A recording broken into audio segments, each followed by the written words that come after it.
Welcome to Patriot to the Core. I'm Thad Forester. This podcast exists because of my little brother, Mark Forester. He was angered by the attacks on 9/11, so he joined the military to help rid the world of terrorists. On September 29, 2010, he was killed on his first deployment. From his death notification to the dignified transfer ceremony, his viewing, funeral, and subsequent memorials, I was amazed at the new world of warriors we met. These patriots have become close to our family and been huge supports. They stood out because of their willingness to voluntarily fight evil. They believed in freedom. Because of their actions, I started this podcast to interview great Americans who serve their country and communities. Thank you for tuning in. Well, Ken, this is a special, September 29th edition of Patriot to the Core podcast. And I really appreciate you joining us today to represent the 13 years since my brother Mark's death. And this is pretty cool too, because you and I have never talked except for we've only communicated the last few weeks and then talked, I think, a week ago. So really appreciate you contacting me and letting us know about you and that you were there deployed with Mark. But to start out, what was your role at Firebase Cobra / Tinsley? Yeah. All right. So my role, I was the senior weapons sergeant on the ODA. That one was 7212. I bounced around a couple of ODAs before I got to this one. But yeah, our mission, we found out early on, right before we deployed. It was one of those things where this one popped up. And I remember everybody was talking about it. I was like, oh, they were on National Geographic. That area is hot, just north of the Helmand. There's a lot target-rich environment. I'm like, I need to go on that. Like, that's the one we need to get. I don't know how it happened. I wasn't in charge of anything, but all I know is that 7212 and 7216 were going to be co-located at Firebase Cobra or Tinsley / Tinsley. So I was ecstatic about it. Target-rich environment. I already had a couple combat deployments before that. And back then, in the early years, 2000s, when the war first kicked off, my first deployment was 2003, straight out of basic training, couple months training back in the rear, volunteered to deploy to Iraq. So it's just been nonstop, back-to-back deployments. Anyways, ended up going to Firebase Tinsley. This was now my second combat deployment with Special Forces. I already got a taste of blood. This was the first place where I've been to where I can pick my own weapons. I have input in the missions that we're gonna, choose to go on. I can talk directly to the captain, utilizing my specialty of weapons and max effective ranges of fire, tactics, and kind of like influence or provide some sort of clarity and influence so that the commander can make the best decision possible to be successful on that mission. And this is the first time I'm playing in the big boy leagues. I was already varsity. I would, whenever I was in the regular army, I was always the top tier guy. Like, I was the go-to guy. I get to Special Forces and I'm surrounded by peers that are, they specialize in everything. They're, master of none, jack of all trades, but they have their specialties. So this was the first time that I was actually involved in an organization where it was just like, man, I felt like I was around peers. Everybody was awesome. All the attachments that we had, they were just phenomenal, from the EOD guys to the combat controllers, which, leads us to this podcast, because, man, I am thoroughly impressed with those guys. And so, yeah, that was my role on the ODA was I was the senior weapons sergeant for 7212. All right. So you must have gotten there in August of 2010. Is that right? Yeah. So the team showed up. I showed up probably about 2 or 3 weeks after the team. So I showed up a little bit later. And then my junior ended up getting some duty to go down in Kandahar to be a liaison. So I was the only weapons sergeant on my ODA. And I happened to be the senior guy. Okay. How would you describe your emotional health and mental health at the time before you deployed to Cobra? I was exactly what was needed in the battlefield. But once we returned back to the States, I was no good for being back home. I was always categorized as that guy. And this was after my first combat deployment in 2003, coming back in 2004. I was categorized as that guy that was put in a glass jar, break in case of emergency. I was loved when I was overseas because the guys felt safe being around me. I was always the guy that kicked the door down first. Hey, let me go in. If there was an IED, suspected IEDs down the road and we needed to search it, hey, everybody stand back. I'm going to take point. Let me clear this. I've done this before. I have experience. So my thought process was, if I don't have a family, I have my mother, I have my father, I have my brothers and siblings. Outside of that, I'm not close to anyone else. So if anybody's going to die, I'd rather it be me than other guys that have tight-knit families or they have, sons, daughters, that kind of stuff. So I was always that guy that always pushed myself forward. And again, my thought process was, if I do die, my family's going to get a nice chunk of money, $400,000, the most money that I'll ever make, and somehow I would justify that in my mind, stating that, yeah, I would serve my country, I'd protect my brothers in arms next to me, and my family's taken care of financially. Yeah. Well, will you describe your first meeting with Mark, or your interactions with Mark? Because he had already been there since, I believe he'd been in country since May. Yeah. And so the ODA he was with had moved out, and you came in and took their place. So what were your early interactions like with him? And did you know anything about him and George, the other JTAC, before you got there? So obviously Mark was attached to our ODA. Just like you said, when we first got there, I heard a little bit about him because, like I said, I showed up a little bit later. When I showed up to the team, I talked to the Captain Wes Wilson. He ended up telling me, giving me the rundown of the land. Everybody gave me the rundown of what's going on. But Captain Wes was always like, how would I consider him? More of like a father figure almost. He's a young guy, but when you talk to him, it's like talking to an older sibling, like an older brother that has your best interest. And so he would always sit down, that when I first came in, he sat down with me, gave me the lay of the land, told me about our attachments, and he told me about Mark. And he was like, hey, we got a CCP guy. This is his first combat deployment, but he's been here before and he's pretty good. And I'm like, hey man, as long as he kills people, I'm good with that, And what I mean by killing people, kill the bad guys. Mm-hmm. Nowadays, we live in a world where, God forbid, you say something, oh my God, he's just running around killing people. No, like he was doing his job, going out there and destroying the enemy. So yeah, so I told Cap, as long as he's good to go and he does his job, killing bad guys, we're good. He's good on my book. Same thing with George Earhart. Same thing. Heard nothing but great things. Hey, he's a solid dude. He's on the ODA. We're co-located. We're working together. So we're going to be doing a lot of joint missions together. We got this one big mission coming up. Both ODAs, 7212 is going to be coming out. The other ODA, 7216, they're going to be acting as a QRF for us. So that was my first, I guess, meet and greet, or how should I say, introduction to Mark without meeting him yet. Okay. And then once you got there, what were your early interactions like with him? Okay. So when I first got there, I think I had a couple of days. Like there was this big mission that was getting planned out, right? And apparently no U.S. forces have been there in a certain amount of years, like 1 or 2 years, something ridiculous. Like the Taliban was completely brazen. Like they had no fear of U.S. forces. They wanted to fight. They were fresh out of wherever the heck they came from. And so I wanted to get on this mission. They were like, hey, Ken, you got to go through your weapons. You got to do all this nonsense. I was like, yep, roger that. So I didn't really get to meet Mark, shoot the shit with him, sit down with him or anything like that. My whole goal was, hey, let me get all my stuff issued to me.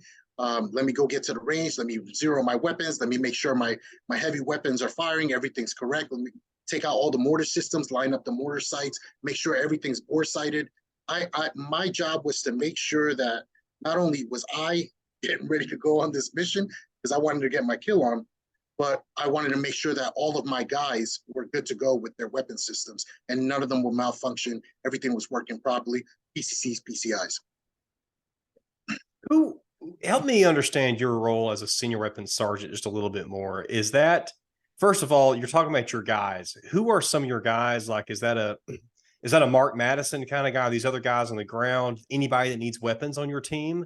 Yeah. So as a 18 Bravo weapons sergeant, I'm in charge of all weapons, foreign and domestic. So I specialize in all the weapons that the militaries are using, both foreign and domestic. I'm in charge of heavy weapons. I'm also in charge of small arms weapons. Heavy weapons being anything from mortar systems to anti-aircraft missiles, rockets. And then we got small arms weapons, everything from pistols to rifles. Okay. Okay. Yeah, I just wasn't Yep. familiar with that role. So you were usually on the vehicle, or were you ever dismounted? So that I think it was a good call for my team sergeant to keep me on the vehicles. First of all, I knew weapons in and out. So all the heavy weapons, obviously, you want to have a guy that's completely savvy. We've got a lot of new technology. At that time was new technology, and I can talk a lot about the things that we're talking about now because a good 10, 13 years have passed by. So technology's changed and stuff. But back then, we had the latest and greatest. We had, laser sighted Mark 9, upgraded Mark 19s, which are grenade launchers that you can fire a laser, it bounces back and it sets the reticles up. And all you have to do is move those reticles. Now you got yourself a sniper rifle, almost machine gun grenade launcher. We had miniguns out there. We had a lot of great firepower. So it was a good move on Mark. I'm sorry, not on Mark, on our team sergeant to keep me on the trucks for that aspect. Even though I was always wanting to be on the ground because I felt like I could do a little bit more damage, especially when it came to the tactical question. I was a big guy. I was intimidating. Also, yeah, I had a reputation within that area. I forgot if they called me Aswad Jundi or something like that. It's like the dark one or dark soldier. But I was the darkest guy on my ODA as well, besides Calvin Harrison and the other medic. But he ended up doing liaison work as well.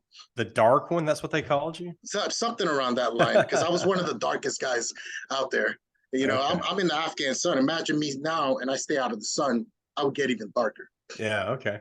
Yeah. All right. So you and Mark had some conflict. I don't know how serious it was or for how long. Will you explain it? How that happened and why, and then how you resolved it? Yeah. So we would go on several missions. Now, so this is the thing. Mark was phenomenal at his job, right? And it was almost like this was an immaturity factor on my end, egotistical factor on my end as well. Because here I am, I'm the guy on the ground. In my mind, I'm like, I'm controlling this battle space. Like, I'm the one that says, hey, this heavy weapon's going to fire, this was going to open, even though it was the captain's call.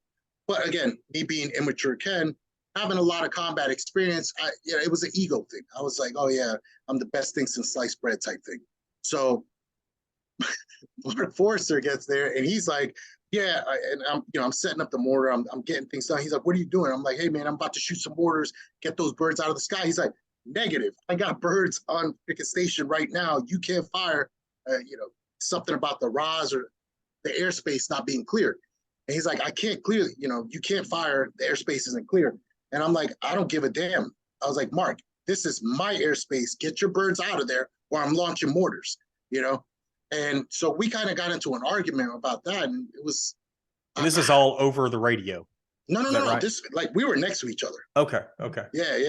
Yeah. And I was like, no, get the heck out of here, bro. Get your birds out of here. I'm gonna launch mortars. What are you guys gonna do? They don't kill anything. They have to PID and make sure we're getting fired at from here. They're not gonna open fire. I'm like, I'm not gonna sit here and have a full blown argument with you. Get your birds out of the sky. I'm launching around. So I just freaking went over there, launch around. Next thing you know, he got all upset. Rightfully so. And he's like calling on the radio, got the birds out of there. I fired my rounds and I was like, no, I'm going to shoot mortars. This is what I do. Get your birds out of there. When I need your birds, then you call them in. Kind of a dick move, especially during a firefight. And so it's one of those things that after the, once we got back, adrenaline cooled down, my temper cooled down. I ended up, really thinking about it. I'm like, man, that was really stupid. Like that, the heck are you doing? And again, this is one of those things where it's a combination of re-entry trauma, which is what I'm finding out now from former PTSD. My safety mechanism was aggression. The more aggressive I am, the more I can kill the bad guys, neutralize the threat, the less of our guys get hit or killed, or I get hit or killed. So that was my mindset. So any sort of backsass or aggression towards me of not doing my job, I already took that as a hostile act. So that was my way of acting out, get your shit out of my, airspace. But afterwards, I ended up going up to Mark and, I apologized to him and I'm like, hey man, I'm really sorry about what I did. It was very unprofessional of me to do. And I was like, look, man, I'm just out here to kill bad guys. You know, like, how can we do that together? He's like, dude, I'm doing the same thing. I'm out here doing the Lord's work. Like, I'm out here to do the same exact thing you're doing. And I was like, all right, so how can we work together? How can we combine your firepower and my firepower and make things happen and be the most lethal we can be on the battlefield?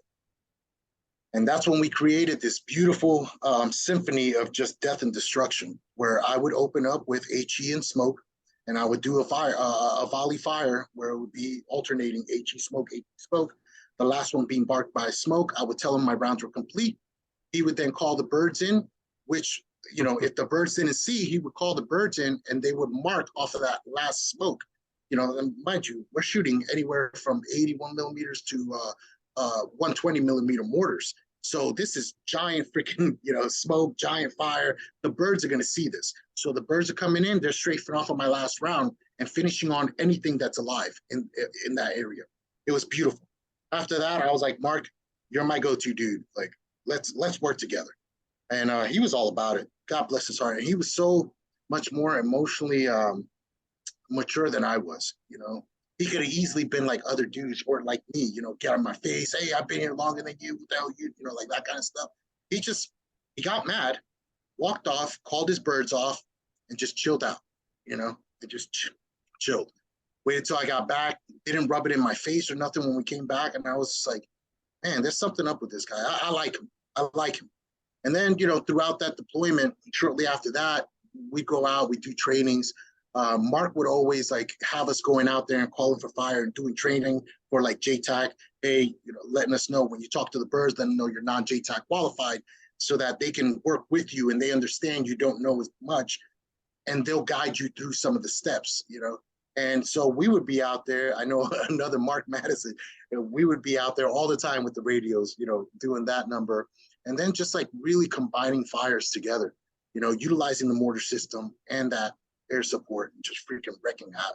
I mean, it was beautiful. It was beautiful. I love that dude, man. He was amazing at what he did. And he really enjoyed it. He did. He had found his calling, but it sounds like you had found at least one of your callings too in life. Yeah, so what was it about Mark that stood out to you? I think you said you knew there was something maybe different is the word. What was it? Yep. Okay. So I think the major, I don't want to incriminate my ODA, but you know, some extracurricular activities in the beverage department sector would come in from time to time. You know, had a successful mission, not going to go out for a while. You want to celebrate your successes. And I remember I asked Mark, I was like, hey, Mark, would you like a taste of this? You know, would you like a sip of this tasty beverage? He was like, nah, man, I don't drink. I'm like, wait, what? And I was like, you telling me you don't drink at all? He was like, no, man. I was like, have you ever? No, I've never drank. I'm like, what? I was like, I've never met a man that has never drank alcohol or anything. And all of a sudden, one of the guys was like, oh, yeah, he's a virgin too. And I was just like, hold on a second. Wait, you've never drank alcohol and you're a virgin. I was like, what are you, bro? I was like, what are you? I was like, you know, most of the time when you hear things about guys like that, you automatically assume, hey, this dude's a coward or he's a beta male, you know, things like that. And I was just so, how can I say, flabbergasted. I was so flabbergasted that such a conductor of a dealer of death can be on such a righteous path. And I was like, it completely blew my mind. And I was just like, wow, this is pretty badass, bro. I was like, I'm not gonna lie, man. You know, and I remember when he had said that, you know, I found out that he was a virgin. I thought to myself, I'm like, man, I'm really thinking about it. I'm like, because he also told me that he was saving himself for his whenever he settles down and he finds a wife and he finds the right one. And then he told me what his qualities were that he was looking in a woman, and I was just like, you know, it got me thinking later on that night. And I'm like, man, I was like, I wish I could have been on that path. You know, like there's nothing glorious about giving it up to everyone, you know, and having your way and all that. No, man, like there's something truly powerful and special about saving yourself for the right one, finding that right person and giving yourself fully to that person. But yeah, that was just my thing. And after that, I was just like, man, I love this dude. Like he's best human being I've ever met in my life. I was like, wow, I was If really he here. had not have been as skilled at his job, would you have responded a little differently? If he was a coward, If he just yes, wasn't as good as at dealing destruction and death? yeah, yeah, I would have wrote him off right off the bat. Like, you're useless. Get away from me. I have no respect for you, and that's literally how I treated. I didn't treat guys. Okay, let me refrain for this. Now this starts going into the PTSD section as well. I would see guys, and as long as you tried, even if you weren't as skilled, as long as you tried and you made a conscious effort to get better, because I was always at the range. You want to come to the range? I don't care if you want to come or not. If you suck and I saw you suck, we're going to the range until you not suck, right? But it was, if I saw guys that sucked and they were cowards, something would pie off, like whenever I got hit. And I look back, my guys are taking covered position. But I remember seeing one guy, forgot what ODA he was, but I think he was the captain of the ODA coming to relieve us. And this dude was a straight up coward, man. His Kevlar was all cocksided, made no attempt to come grab me, no popping smoke to clear, the lane of fire or obscure my maneuver, nothing. Like, the dude was just a pure coward. He ended up jumping on the bird to go back for I forgot what his stupid excuse was, but claiming to get ammo or some nonsense. But he got out of the battlefield, and he tricked the people coming to drop off ammo and other personnel to get him out of there. Anyways, what I heard was he ended up getting fired. But that's the kind of shit that right there, like, even talking about it right now, I get angry. Like, I was like, cowardice would get you killed, and I've seen it so many times, man. You hesitating. And not even just hesitation. It's natural for you to hesitate a little bit. But hesitating and then cowarding down, not doing your duty, gets other people killed. And it's never that coward that dies. It's everyone else. Sort of like drunk drivers. It's never the drunk driver that dies. It's everyone else. Yeah, yeah. Well, what about September 29th, Ken? Will you describe from your standpoint what happened that day? Yeah. Okay. Where do we start? So Wes ended up touching on a lot of this on his podcast. I'm going to mention it from mine. So I was on the lead vehicle on the right-hand side. We were doing a rolling kind of echelon, I guess, moving assault type thing with an L. Yeah, on that day, that's the day. This is the thing. And I don't know if Tony Vanette's got hit that day or the day before, the day after, but I remember it was just a lot of fighting in that area. I remember when we first got into there, and even Wes talked about this, they would always put IEDs in the front entrance and then the rear entrance. Once you get past those IEDs, you're pretty much clear to maneuver through the village. So we were standing by waiting. Once they cleared the IEDs, the ground element ended up going in and started their movement, and gun trucks ended up going to the left-hand side. And in between us was a little river that was flowing, so we couldn't really cross that.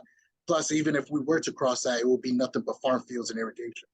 So when we first got on that mission, it was the Taliban's main focus was to go after the gun trucks. They weren't really messing with the guys on the ground. Their biggest thing was always to take out the tanks. They call Humvees tanks, I guess, because it was up armor and just had a lot of firepower. So that's kind of why I also like being on the trucks, because I knew we were always going to get into a firefight. And so anyways, yeah, so we get up there, and I remember it was my gun truck, and then the one behind me was Tony Vanette's was on the turret. Tony Vanette's ended up dying later on. I don't know if you recall that.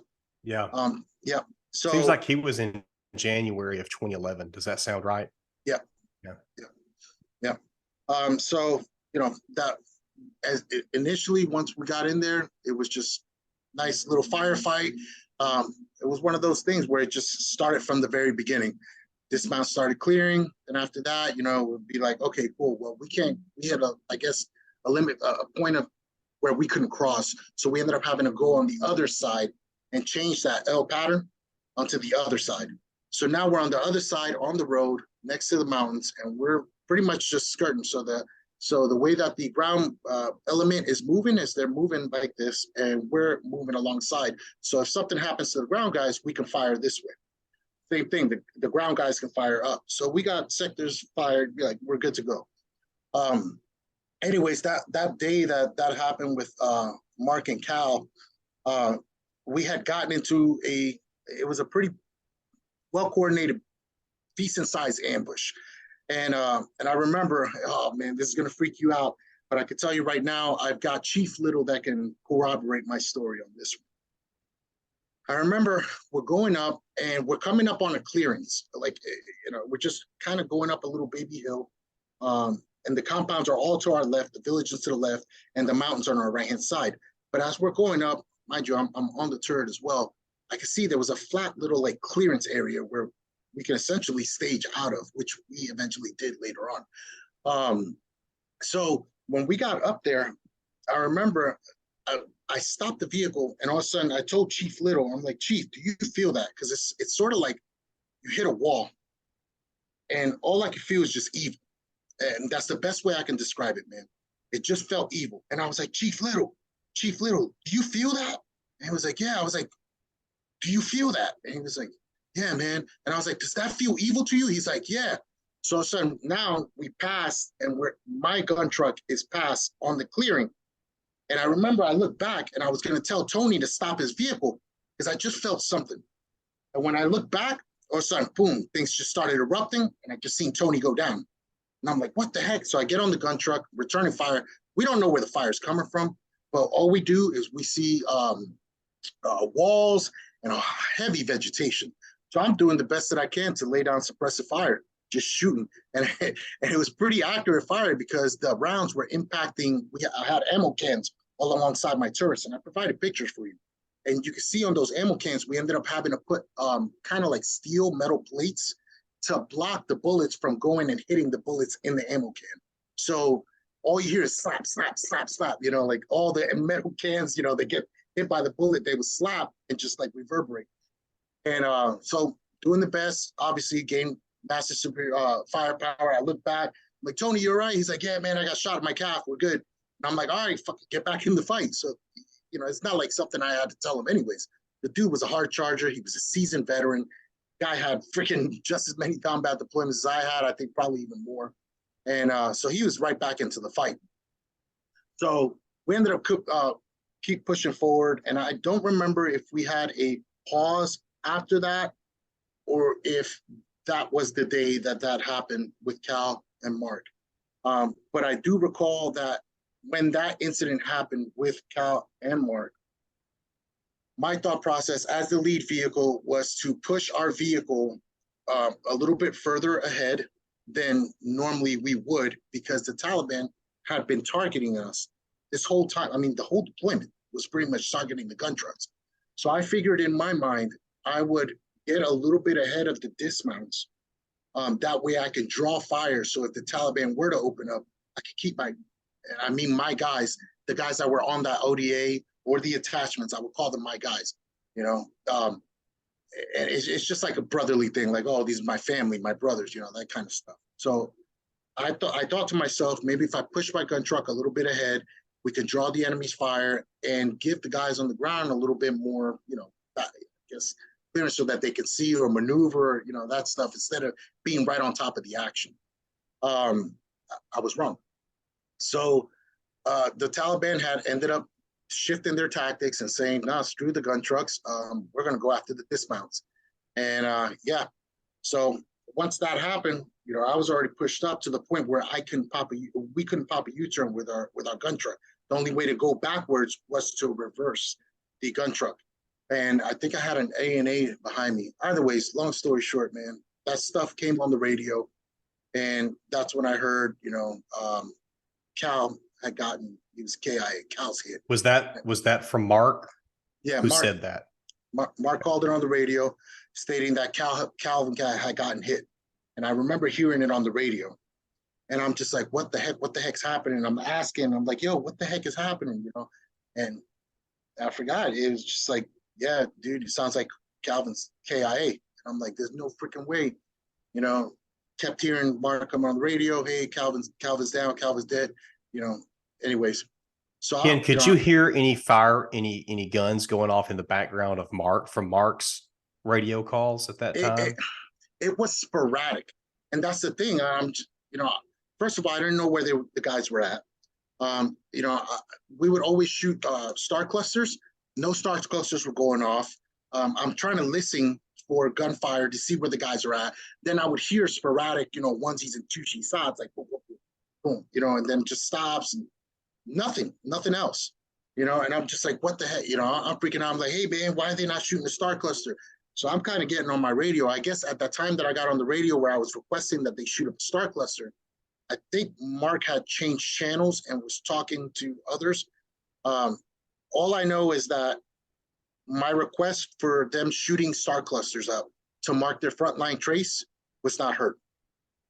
And it wasn't until, like, that's the thing, you know, these things, they could have happened, you know, an hour or two. Everything just seems so quick, so fast. And all of a sudden, the team sergeant, and he gets on the radio and he's clicking. He's like, hey, I got two guys, KIA, Mark and Calvin are dead. And I'm yelling on the radio, hey, shoot a star cluster. I need a frontline trace. I need a frontline trace. So I guess Matt does shoot off the star cluster. And once that happens, you know, that they're the most forward element. So my mind was, I'm going to strafe this area with fire because they are the most forward element. So now I know where they're at. I'm going to strafe everything in front of them and just do a Z pattern and just try to, whoever's shooting at these guys, try to keep the, you know, Was that all green zone that you were going to be strafing?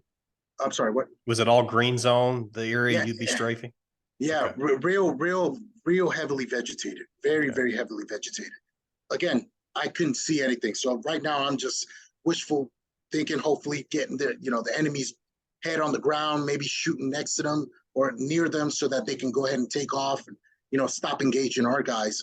But yeah, once we heard that on the radio, I was like, I can't believe it. It was very, very, very, very somber day. Let's put it that way. I was immediately after the lull and fire. I remember, and I remember that I ended up going. And, you know, this is one of those things where I kind of, again, a dick move from Ken, and I'm very, very immature. And but I was so mad that we had lost two guys, and I was, you know, a lot of frustration, a lot of anger. You know, like, why would the two most junior guys, Calvin Harrison and Mark Forester, be by themselves in the front? You know, there was a lot of question going on for me, and I'm just regurgitating now, letting you know what I felt at that moment, the anger and the frustration. And I just couldn't believe that that happened. And I was already, now the anger starting to build up. And I remember when we all consolidated, it was one of those things where I went up to the captain, you know, and I told the captain, and I was like, you see what the heck I was talking about back in the rear? And I was like, so what's up, sir? Are you going to let the leash go? I was like, you're going to let the leash go? Because one thing that I've always told the guys, especially every officer that I've ever served with, whenever, right before we deploy, I was like, look, man, I've seen this a lot before from officers. You guys are bred into the rules of engagement, all this stuff. You're very timid, you know, collateral damage, all this nonsense. And I was like, I understand. I was like, I'm not going to do it. And I always tell the officer, I'm not going to do anything that's going to land us in jail. But you need to be aggressive. These people only understand aggression. Aggression, the best, what defense is a good hardcore offense. So that's kind of where my mindset was after all the years that I've been fighting. You got to bring the fight. You got to keep these guys and let them know, instill fear in their psyche. Let them know we're not playing games, you know. And another thing is be as lethal as possible.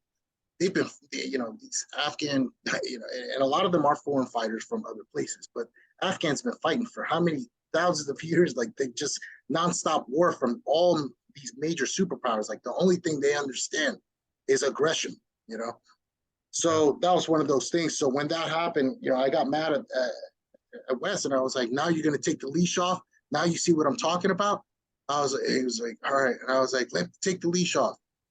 So he was like, all right, what do you need? And I was like, so I directed the guys, lay mortars, strafe the area, because that whole area, now all the good people had already left. They fled.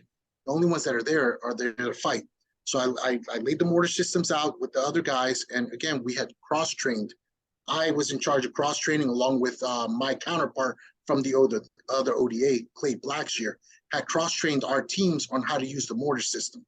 So we set the mortar systems apart, good distance, you know, from each other.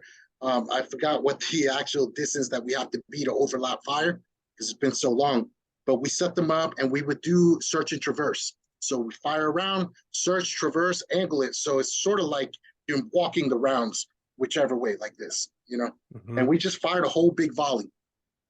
Anyways, the Taliban had gotten on the radio talking about they had some wounded. So I asked Wes, hey, let me go up on this mountain and take a Javelin rocket. If they bring in reinforcements with the vehicle, I'm going to take out, because now the sun's already starting to set.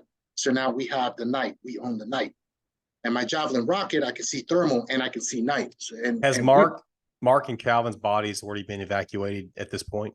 Yep. Okay. Yep. We go up the hill. Got up the hill. I got everything ready. Got the Javelin. I'm sitting there, you know, sitting on a Indian style. Got the Javelin on my shoulder. I'm searching the area, you know, seeing if there's any heat signature from a vehicle coming in to bring in reinforcements, whatever. And all of a sudden, next thing you know, I hear a whole bunch of scuffling off in the background. And, you know, I'm already upset because everything that had transpired, plus the fact that I didn't want these guys with me because I knew something was going to happen. Guess what happens? I hear, you know, an Afghani, and whatever they're speaking. You know. And all of a sudden I'm like, hey, shh. You know, I told the guy that was with me, I was like, tell these guys to shut the hell up. And he was like, dude, there's a freaking snake. And I'm like, I don't give a shit. Step on his head. Freaking, we got a mission. Shut the hell up. And he was just like, no, man, it's a viper. And I'm like, fuck, you know, and I was so angry. Anyways, he ended up calling it to Wes. Wes said, negative, come down. That was so right now, I'm like beyond livid, you know. But well, you contacted me in August of last month. So August of 2023, I had posted something on LinkedIn about Mark, and you sent me a message, a private message, a LinkedIn direct message, and introduced yourself. And first of all, that was great. So great to hear from you, to hear from someone else. But why did it take you so long? This is not accusatory, of course. It's just really what was going on. What else was going on with you? Why did it take you so long to contact us? Yeah. I didn't feel like I was worthy of being heard. You know, I wasn't living a righteous life, still struggling with a lot of things. I didn't like, even till this day, the only one I talk to on my ODA is Wes Wilson, again, because he is like that older brotherly kind of like figure. You know, just like I told you when we spoke, I owe a lot of apologies to a lot of guys because, you know, I would, you know, if something would happen and I'd be like, hey, let's go, and be like, hey, man, we got to slow down. They're doing the right thing. They're being cautious. They're thinking tactically. I was thinking more emotionally, like, no, let's go kill the enemy. So when they would tell me no, I'd be like, you fucking coward. And then I'd just write the guys off. You know, and I called a lot of people cowards, said a lot of bad stuff throughout. And, you know, even when I transitioned, you know, I would have my highs where I'd start going back to church and I really start getting into the Bible. And then all of a sudden, next thing you know, I hit this top and then I'd fall right back down. Something would happen and I would fall. And then I'd hit that rock bottom and I'm like, no, I got to pick myself back up. And I'd start climbing back up again and something would happen. And I just didn't feel worthy of contacting anyone. I didn't feel worthy of telling my story or reaching out to anyone. Or, it was one of those things where I just didn't feel worthy. I'm sorry you felt that way, and I really appreciate you contacting me because there's definitely no, you know, we have no idea how you feel. We just have, you know, complete sympathy and try to have empathy for you and appreciation for you and what you've done and the sacrifices that you've made. But Ken, what else would you like to share? And maybe show your shirt too. Oh, okay. Yes. Like that. So yeah, this is my favorite one every time I go to Disney or Universal. Again, so I'm within a golden triangle. I'm 30 minutes away from the airport. I'm 30 minutes away from Universal Studios, SeaWorld, Disney, all the theme parks. So I'm 30 minutes around from there. So everywhere I go, I make sure I have a couple of these shirts, and Let's Go branded shirts I picked up from the Hodge twins.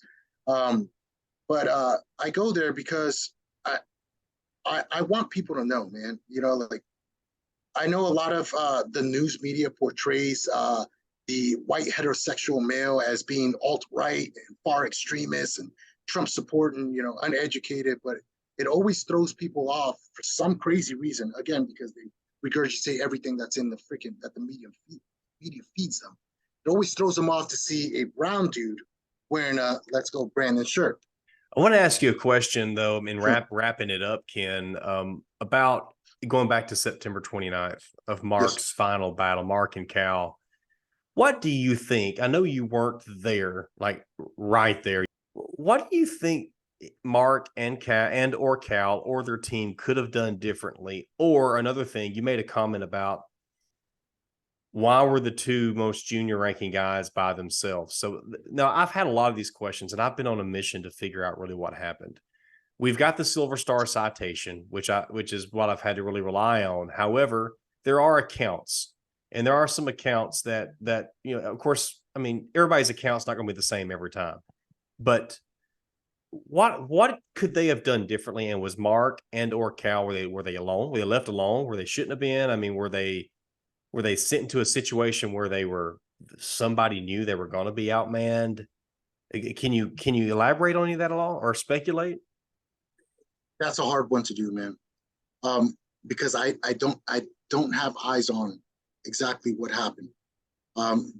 With me being on the gun trucks, so I can't elaborate. I can't answer that truthfully for you. Yeah, I understand.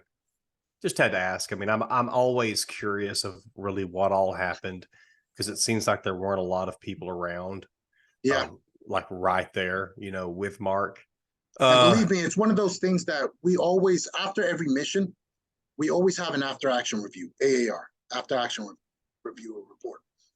So we go over what it was that happened, so that we take those, we also write them down, and get those lessons learned to the to the next ODA, wherever it takes the next mission, so that they can read what the previous teams have done and not make those same mistakes, or actually learn the enemy's TTPs, and start better predicting.